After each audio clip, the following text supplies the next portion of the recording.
It's pro wrestling. Some of you already know what it is. Knowledge Tatum. How you doing, bro? Oh, just living the dream, brother. All right, man. Well, we're back after some technical difficulties and some recording programming shutting down as we were pretty much done with an episode 2 weeks ago. It's kind of been crazy, but we're back at it now, like a sore thumb. Hitting the ground running. Yeah. Okay, hitting the ground running. I can't run.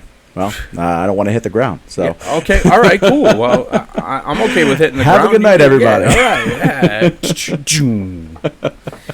Anyway, lots of things going on in the pro wrestling world. Let's just say that much. You had mentioned something about the programming changes, and I'll tell you what, dude, these programming changes are gonna be wild. Well, especially since they're for such a short amount of time. You have WWE changing to a 2-hour show for basically 2 months, and then moving to Netflix and maybe going back to a 3-hour show.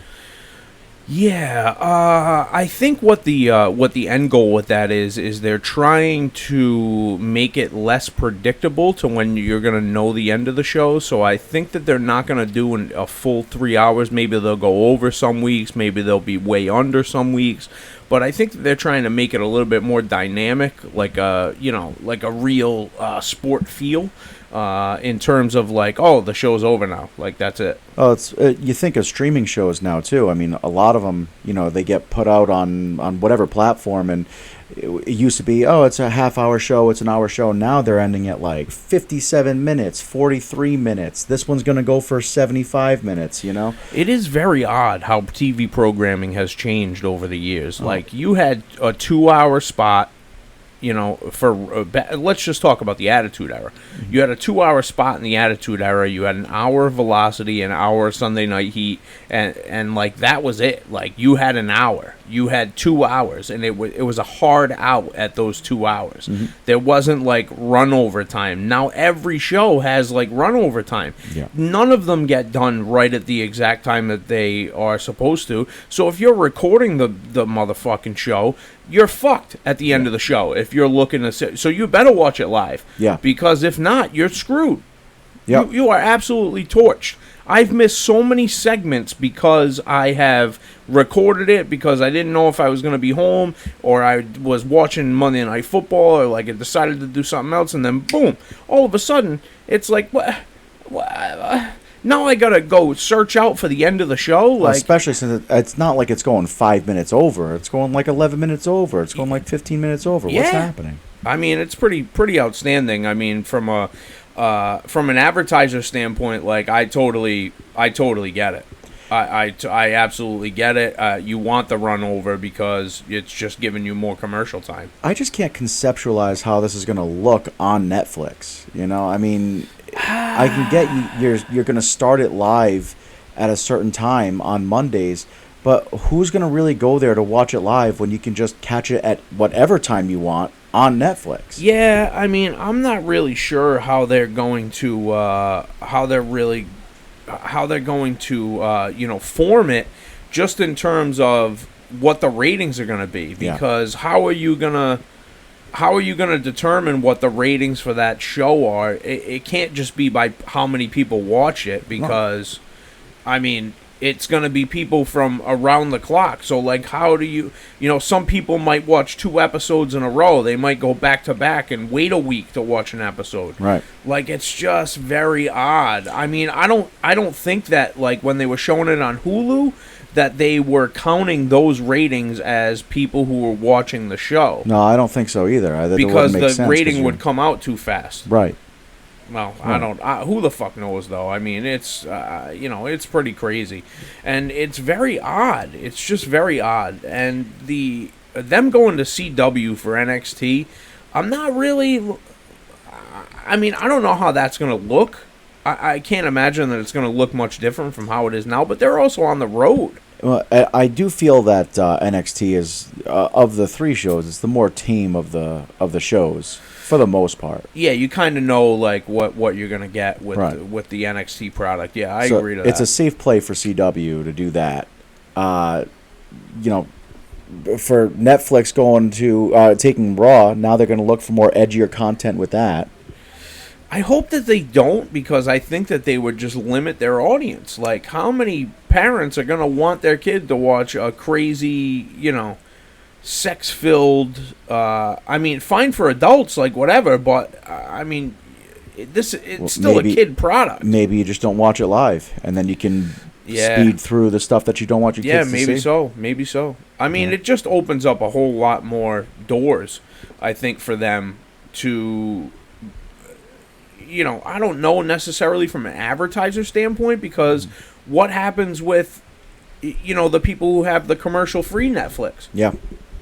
I don't know how does the would camera work. stay on? Like, do you continue to, like, watch throughout breaks? Are they going to have to do more advertising specifically on screen? Oh, it would have to be. I mean, you would have to imagine that they would have to do their own little WWE like commercial segments, where the wrestlers have to do, they've done it before. The 30-second spots. Yeah. I'm coming to your town to beat so-and-so's ass. Or like when KFC had like a feature on there and they had wrestlers dress up as the Colonel and all that, which was awful. I don't want to see it. I don't want to see any of that. It's just like kind of like the Texas Chainsaw Massacre thing with AEW. Yeah. And I was like, why? What the fuck? What are we doing here? Definitely not ideal at all. You're gonna have a Mountain Dew pitch black match? Man, that was his last match. Ugh. Isn't that tough? Jesus. Isn't that a tough thing to deal with? It's a tough thing. It's no bueno, dude. Deserve better. Yeah, definitely deserve better. But, the free agent market seems to be heating up quite a bit. I mean, you got a lot of free agents who seem to be switching teams here and, going to AEW or going to WWE. I just heard a report today, Thursday the 26th of September, that AJ Styles, his contract is coming up, and it's looking like they don't know what he's going to do, if he's going to re-sign with WWE or he's going to go to AEW. I mean, at 45 years old, I would imagine that he's going to go take the big money bag and and go to AEW, but that's just me speculating. At this point, I mean, to be honest with you, I wouldn't do that. I would I would stick with WWE or I would retire, because WWE is treating him well. I mean, yeah, he's not as featured, but that's fine. You're going to feature me here and there, still pay me a decent amount of money. I can travel when I need to. Right, and be at the number one wrestling company in the world. Right. You're still, the phenomenal AJ Styles. I mean, you're not going to be wrestling in front of 2,500 people. You know what I'm saying? You're not going to be jumping off a cage, snapping your leg at that age. Poor Edge, man. Poor Adam Copeland, Edge, whatever you did it to himself. He knows how to jump off a cage. Yeah. I mean, I wouldn't have landed on my feet. Nope. I'm going to tell you right now. I would have taken the L, and I would have said this was a really dumb idea once I got up there, and then climbed my ass down. Or at the very least, just go for the actual full-fledged splash. Yeah, just splash the guy. Yep. That's all you got to do. See you later. I mean, you might still mess up your knees a little bit, but it's way better than breaking your fucking tibia and fibia. Yep. Like, jeez, man. But yeah, I don't think that AJ Styles would do well in AEW. It would be like everybody else that comes over. He gets the huge pop. He gets a few decent matches. He gets a shot at the title. He loses it to Jon Moxley, and then he fades into obscurity. Man, I mean, I would like to see him and Ospreay. There are a couple of matches in AEW that I would like to see with AJ. I mean, MVP's there now, so that means Lashley's going to be there, Shelton Benjamin. Those guys are going to be there. And it's, unfortunately, it just really becomes about a shiny new toy to play with for a few weeks, and then you don't know what to do with the fucking guy after that. Like, where was Ricochet last night? Nowhere to be seen on the fucking show. Yeah, they got their pop with him, or their somewhat pop when he came out. So now they're just gonna wait for him to fucking wrestle Will Ospreay? Like, that's crazy. Yep. That's just fucking crazy. And they can do the same exact match they did before, and then he can go away again. That's why I'm saying, like, AJ Styles doesn't make sense. It makes sense to me for, like, Lashley to go there with MVP and Shelton Benjamin, because they want creative control. They want to do what they wanted to do in WWE. They're not happy with their position. Right. Yep. AJ Styles, I don't think he's really hurting for another title shot. I don't think that he's hurting for, being used more or getting a creative control or his spot or whatever. I think he's pretty content. Yeah, I mean, I really don't know. Like, AJ Styles 10 years ago, he would definitely go to AEW. well, 100%. yeah, because he's going to collect a fucking huge paycheck and he's going to have the type of matches that he wants to have. Right. Nowadays, like, what are you going to do? If you leave WWE now and something happens at AEW, you're fucked. They're not going to welcome you back. Like, if you're 50 years old, like... AJ Styles has a free ticket to the WWE Hall of Fame.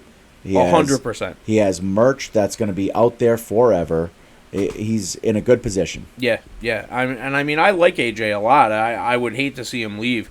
It would be interesting to get it from a wrestler's perspective. Like, some people that I talk to are like, well, why wouldn't you just take the money and not work as much? And I'm like, well, yeah, but the other flip of that is you're wrestling in front of fucking 2,000 people or you're wrestling in front of 10,000 people. Yep.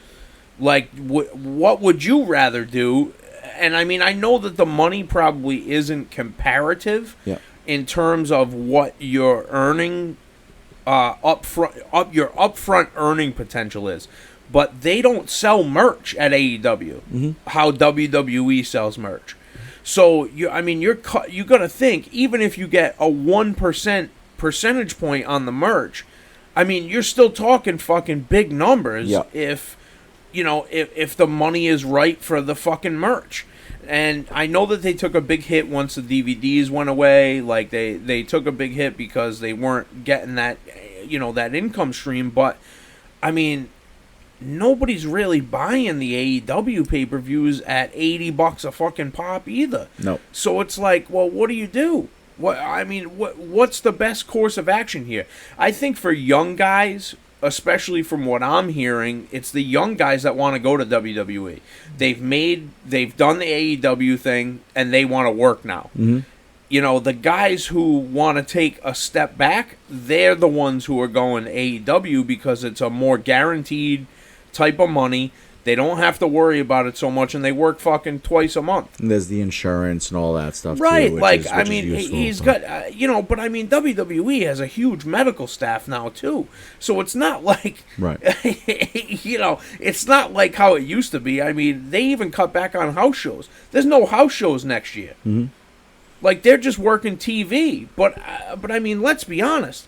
That's a lot of fucking TV, especially if SmackDown's going to 3 hours, Raw's going to 3 hours, and then NXT is a 2-hour show on top of it. That's fucking 8 hours of pro wrestling a week from WWE, not including the off-camera stuff, the Raw exclusive stuff, the speed matches that they have. Like, they're, Level Up. They have, like, all these little minuscule shows that nobody really watches, but it still adds up to content that they're able to use.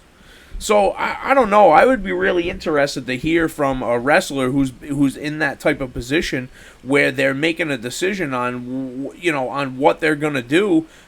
Just in terms of if it's a younger guy. Do they see a path in WWE? I mean, it seems like WWE knows what to do with former AEW wrestlers based upon how they treated Ethan Page.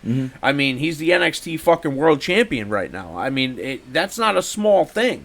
And there are some wrestlers in AEW who are coming up with their contracts are coming up, and they're probably looking at Ethan Page going, well, I'm just as good, if not better, than he is. So why wouldn't they give me a shot? And the same token, you have to look at, like, these older guys going over to AEW, and they have to take a look at how people have actually been used. And unless you're a Danielson or unless you're a Moxley or you're not getting used. Well, you're not at the top of the card. I mean, you're at the top of the card, but you're not at the top of the card because the top of the card is reserved for Ospreay, MJF, Swerve, like the Danielson, Moxley. These are the guys who are at the fucking top of the card right now. And clearly the training and conditioning is not up to snuff. Well, there is none. Right. There is none. I mean, these guys are working indie shows. Right. That's your training and conditioning. You're working with wrestlers who, no offense to the indie wrestlers of the world, but most of those people are beneath the people who are wrestling on TV every week. I think that's fair to say, though. I don't want to slight anybody because but there's a reason why they're not on TV. Some of them, yes, I fully agree. I fully agree that some of them do not, necessarily meet up to the standards yet, but still. I would hate to slight anybody, but at the end of the day, it's a tough business. Suck it up, kid. Yeah. Consider yourself slighted. No. Yeah, consider yourself slighted. Exactly right. So I really don't know what the plan is for for the hours of operation in terms of these shows, but I hope to see some good wrestling, and I hope that the product doesn't suffer based upon all these fucking things being in flux. And with Fox not having wrestling now, that opens the door for an AEW show, apparently, for AEW Shockwave on FS1, and then you have AEW supposedly signed their deal with TBS and TNT, and then they're going to do their pay-per-views on Max starting in 2025, which I think is a much better way to go about things, is to put their pay-per-views on a streaming service where people pay a monthly subscription fee and you can watch the fucking pay-per-views. I think the problem with AEW pay-per-views is the $80 fucking price tag for the pay-per-views, and they have so many of them, especially All In, All Out. They're like 2 weeks apart. So, like, it's $160 that you're fucking paying for 2 fucking pay-per-views. It's like, Jesus, man. And correct me if I'm wrong, but they have seen a decline in buys, right? Of course. Pay-per-view buys. So, I mean, if you're just looking at it and saying, okay, we'll jump on this streaming service and we'll just take a percentage, you're going to end up making out in the long run there anyway. You're going to see a return on that. And, people will tune in. Right, because they already have the streaming service, most people. It's just like, oh, hey, you know what? There's this AEW show on. I didn't even realize there was an AEW show. There we go. Let's put it on. Yeah, fuck it. Background noise. There you go. You don't even need to think about it. And that's the thing. They don't. No, well, I mean, yikes. Talk about not slighting somebody, but I mean, jeez, man. But it's absolutely the truth. It's absolutely true. And I think that it's not gonna be a hindrance to their company. It's gonna be a giant help that more people are gonna have access to their bigger shows to show what they can do. Well, they got to do something because that con money is gonna run up at some point. Is that my whole issue is that going to be is that going to be enough to move the needle for them? Is that going to be enough to draw people into the buildings and to not draw, 500, 1,000 people to a TV taping? No. They need stories. They need to do what they're not doing. They need to not present an indie show on TV. The whole point of an indie show, the whole reason why on an indie show you do everything that you can possibly do is because you're trying to get noticed. Well, you're trying to get noticed, and you don't know if these people are ever going to come back again. You're moving from place to place. So you get your stuff in to see if maybe they'll follow you on social media. Maybe they'll follow you on YouTube. Buy a T-shirt. Something. But when you are putting on programming 2-3 times a week and then pay-per-views every month, and you're just seeing the same thing over and over again, people tune out. And then you have to do the extreme stuff. Yeah, I mean, it's really bad, man. It's really bad when you have a payroll as high as it is and you can't draw flies. It doesn't make any sense to me, and the wrestling business is hot. So what is WWE doing differently from AEW? Well, they're telling stories. They're telling stories, and that's what's always worked for them. Tony is booking for the sickos, quote unquote. And that's fine, but that's a very indie mentality. Like, let's just book the wrestling that I want to see. not what is going to make sense. Why don't you let people tell the story? Yeah. Let these guys go out there and tell the fucking stories that they need to tell to draw people into the building. Well, so see, that's the major difference, right? So, I mean, you look at Swerve, and I thought they were going to build out a huge story with Swerve as champ, and then, to me, they took it off him at the wrong time. I don't think there was a need for him to go up against Danielson when he did. I don't think there was a need for him to drop the title for Danielson when he did. And now he's just in this middling storyline, this extreme storyline with Hangman, and you're like, you lose interest. It's like I'm all set with this. I don't need to see this. Where do they go from here? He stabbed the man in the face with a needle, like he power bombed him on a fucking cinder block. Like what the fuck? Where can you possibly go from there? But then people will criticize me because I think what they did with Braun Breaker was amazing on WWE. Well, yeah, because it is amazing. He got the Intercontinental Championship. He goes up against Jey Uso. He loses it. To me, you're setting up a story right there. You are now going to have at least 2 more matches between the two. Probably more, because this is going to turn brutal between the two. Yeah, because Braun's going to attack him at every turn. He's going to snap. He's going to absolutely snap. And Jey Uso gets his first solo championship. And he's going to be in this huge back and forth between him and Braun, and then the bloodline stuff on top of it that he hasn't even jumped into yet. Right. So this lets him stay out of the bloodline stuff for now. Let that stuff ruminate for a while, and either he can join in that bloodline stuff as a champ or not. Whatever happens, maybe the bloodline ends up screwing him out of his championship because he rejoins Roman. Whatever, which would be totally fine. Yeah. But now you have a feature story, and you're going to have a title that you're not sure who it's going to land on. It's going to bounce back and forth. And it's okay to hotshot a title between 2 people if there's a purpose for it. Just like when they were hotshotting the title between the Usos and the New Day. Yes.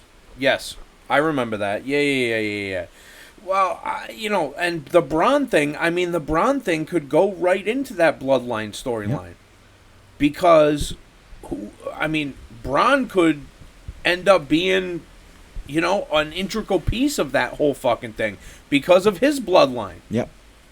People don't even think about that. That's not even like a thought in people's heads, except for me. Mm-hmm. I'm like, wait a minute, dude. This guy has an incredible bloodline already. With his uncle and his fucking father were both fucking incredible wrestlers, multi-time tag team champions, world champions. Like, and Braun is the future. He is definitely the future of that company. I would say that him, Ludwig Kaiser, they got a couple of guys there, and people, kind of mock me when I say Ludwig Kaiser, but that dude has it. Yeah, no, I agree with you. I don't give a fuck what anybody says. That dude has it, and he is going to be an incredible face at some point. Well, the best thing about Ludwig is he has a presence about him. He's so smug that it's like, oh man, like I would love to be that guy, but I can't help but to hate that motherfucker. He has a presence and he has mic skills, and you know what? His in-ring work is really good too, but he doesn't even need it with the mic skills. Yeah. That drop kick to the dude on the steps is money. It's beautiful. I absolutely love it. I love the camera angle that they get. They get the behind shot, so it looks like he absolutely cleans the guy's clock, and he doesn't. He drop kicks the fucking steps to make the noise. But people keep questioning things like, why didn't they bring Braun Breaker up yet? Why didn't they bring Braun Breaker? Well, this is why. He's still rough on the mic. He's still, he has the in-ring stuff. He has the aggression. He has a little bit of a presence, but he still struggles with that. He struggled with that mic stuff. He got to work a little bit longer in NXT. He got to have his fun as a face. Yep. And I feel like that loosened him up a little bit. He's not perfect on the mic, but he's a lot better than he was. Oh, he's definitely a lot better than he was, and I think that it was smart for him working with Sammy. Because Sammy made him work. Yep. Like, taught him the way how he needs to work this specific way in WWE. Well, even tagging with Corbin too. Oh, in NXT, a tremendous help to him. It gave him a personality. Yeah, he was so bland before, and I was like, like, yeah, he's fast, he's big, like he's got all the tools. It's just he hasn't put them together yet. And then once he got the personality with Corbin, and he's like, we're the War Dogs, and like all this shit, like it was awesome. Yep. Because you got to see how he really is and how funny he can actually be. And I'll admit, I questioned that one. I thought that was like the death knell for him, being teamed up with Baron Corbin. I mean, Baron Corbin gets no respect. He is the Rodney Dangerfield of WWE. That guy gets no respect, and he's actually really good. Mm-hmm. And people just don't see it, man. They don't see the artistry that it takes for a guy like that to be incredible. That was the previous owner's fault for ruining his push and ruining his character. Well, speaking of the previous owner, I'm sure that you have not watched the documentary yet, but I have watched the entire thing. And let me just tell you, I'm going to tell you right now, the first episode had me questioning my decision making on watching the documentary, because it was pretty bad. Mm-hmm. And they definitely cut up some clips and made it a million times worse. But then by the second episode, you're like, okay, I see what they're doing here. And then they really didn't even talk about the Janelle Grant lawsuit. They really didn't even talk about it. They talked about how Vince hated Shane more than they talked about the Janelle Grant stuff. Mm-hmm. Which I don't think that he hated Shane. I just think that he was trying to fucking prove a point. Like, Shane wasn't ready to take over the company. It's his company at the end of the day. When you told me that they didn't talk a lot about the other stuff, I gotta imagine there's a lot on the cutting room floor, because they realized, hey, we're bringing them to our platform. Well, what in the January. Fuck? Yeah, dude. I'm surprised that they even released this documentary. And there were people that I haven't seen any of it.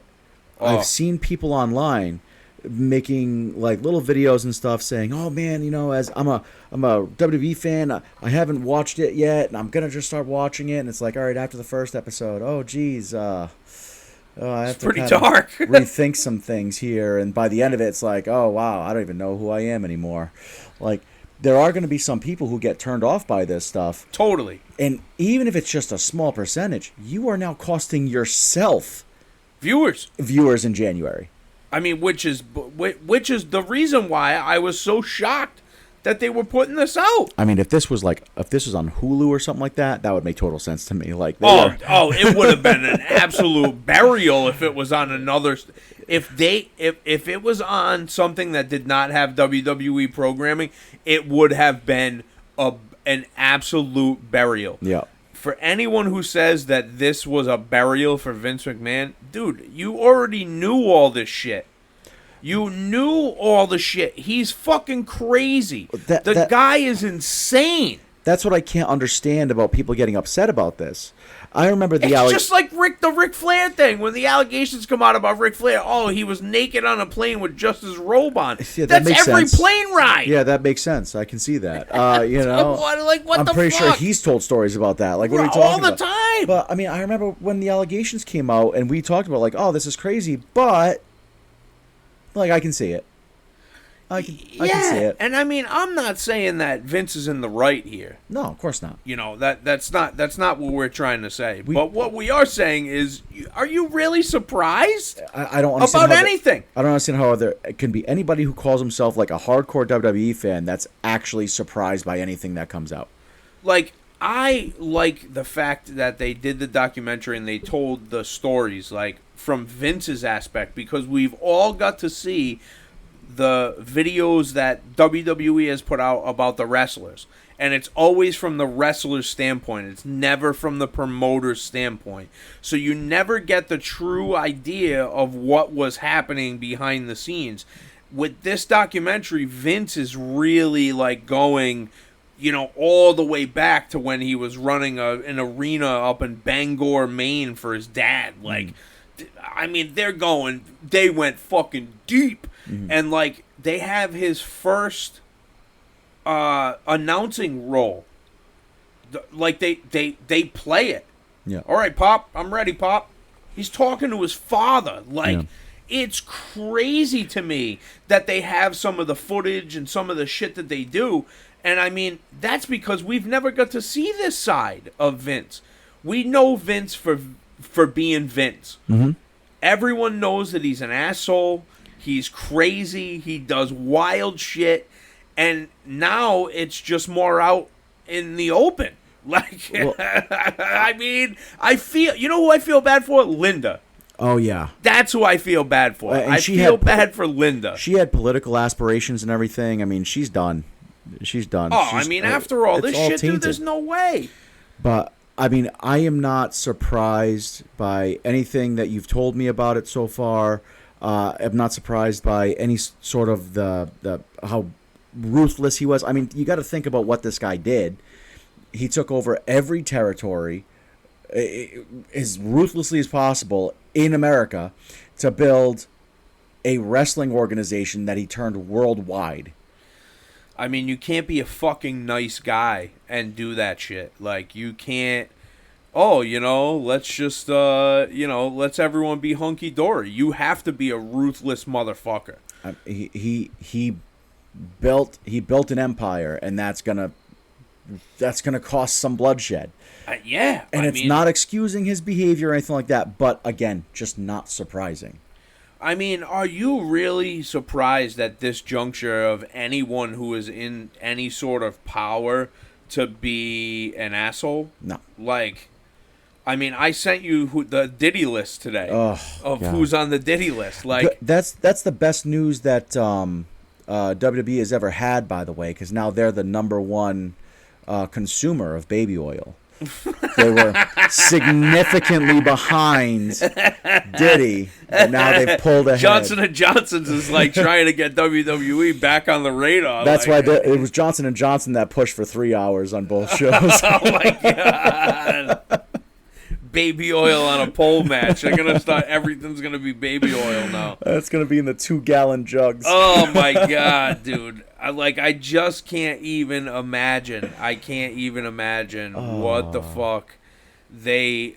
I mean, and talk about somebody who's really fucking helped Vince McMahon. Like, this whole thing has flown under the radar because of the Diddy thing. Like, Vince McMahon should send him a postcard in jail. Like, hey, here's a couple of stamps, maybe some commissary money. Oh, I saw some things posted online of like old Vince posts of like, oh yeah, we're gonna go, we're gonna go hang out with Diddy. Like, Diddy's a big fan of WWE, and it's like, oh, those don't look as good anymore. Well, man, I mean, a lot of people make mistakes. There's a lot of people on that list who are gonna be trying to distance themselves from anything revolving Diddy or hip hop or anything else. People deleting 7,000 posts a day on X. Hillary?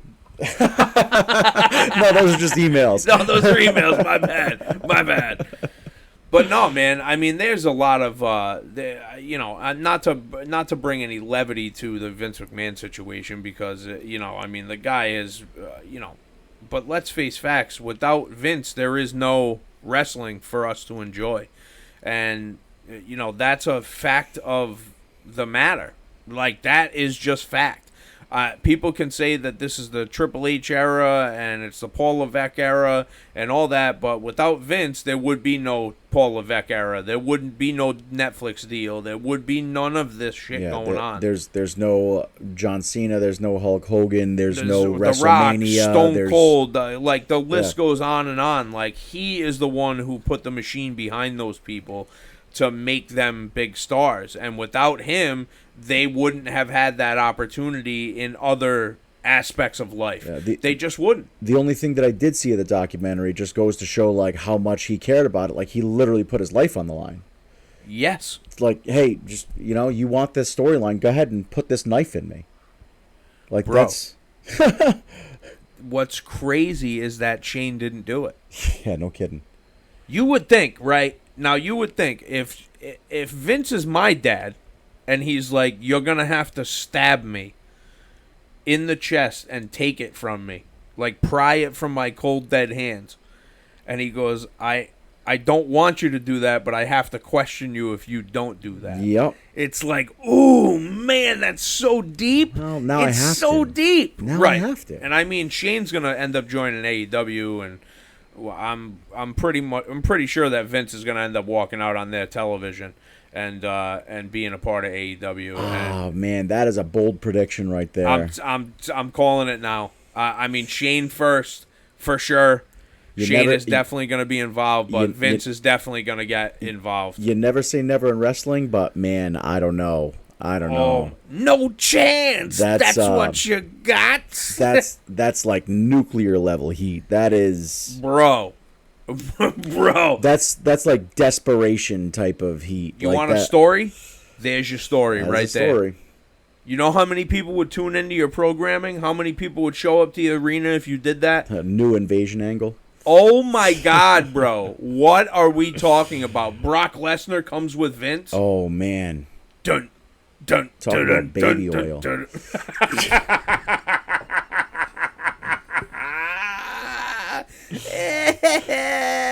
He's a big piss pot. Yeah. He is. Love you, Brock. Yeah, please don't eat me. Please. I'm so sorry. It's all jokes. It's all jokes. Just having a little fun here, Brock. No problem. Please don't kill me.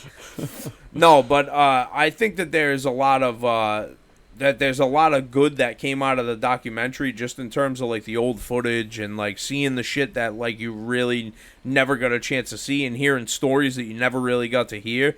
You know, like I said, the first episode a little dark. They definitely use some things and cut some things up, and definitely not exactly what I would have done, but you gotta sell the show, I guess. You gotta sell the 6 episodes. So I mean, that's a good way to sell it, to get people back into the mix. Mm-hmm. And hey man, a lot of people have watched it already, so it did its job as far as I'm concerned. I can't see too much bad coming out of it, because if you didn't know that Vince was a maniac, like I don't know what you're doing watching that documentary. Like, what do you think, this guy was a fucking choir boy? Like, no, dude, he's an animal. He's a total fucking animal in every aspect of his life. Like, this is not a surprise. If you have watched wrestling for fucking 5 minutes, you would know that Vince is he's crazy. Yeah. And I think the best thing that comes out of this documentary is, don't ever take these people as heroes. You can't. Well, any celebrity is a hero. Like, you why? Athlete, celebrity, like... The more and more you see that's coming out between Vince McMahon, the Diddy List, all this stuff, you can't immortalize any of these people as a person. No. You can appreciate what they do, you can appreciate their art, but you cannot think that these are great people, Like, I think Hunter S. Thompson is a fucking fantastic writer. Would I ever fucking hang out and do, drugs with Hunter S. Thompson? No. The guy was a psychopath. Yeah. Like, he shot cannons at his neighbor's house. Like, what type of human being are you, man? Sounds awesome, though. It does sound like a lot of fun, but that's not the point. It's not the point. Like, don't shoot cannons at your neighbor's house. But okay, an incredible writer, but what did he have to do to write like that? Yeah. You know what I mean? Like, he sacrificed his mind and his body to be able to write like that. And I appreciate his art, but I'm not looking up to Hunter S. Thompson as like a fucking guy who I'd like to, most likely to succeed in fucking high school. Like, Again, and we knew so much about Vince McMahon already. I mean, this is a guy that wanted to put his daughter in a storyline where he fathered her baby, and then the swerve was going to be, oh no, it wasn't me, it was your brother. Like, that was going to be the big swerve. That's the level of depravity that's going on. And his daughter and his son saying no wasn't good enough. He had to have like 8 other people say, this is awful. You cannot do this. I mean, he had his son-in-law climb into a casket with a... Yeah. I screwed her brains out. Katie Vick. Like, what are we doing here, man? Yeah. What are we doing? Yep. But now the scatological stuff that like happened throughout the show, like, hits different now. It definitely, like, it wasn't really that funny to begin with. Now it's really not funny. It's like, ooh, poo poo pachoo. You enjoyed this. That's kind of strange, man. Kind of strange. Vince, don't sue us, please. We're just saying. I don't give a fuck. You fucking, I don't have anything. You fucking sue away, motherfucker. I don't care. Fuck him.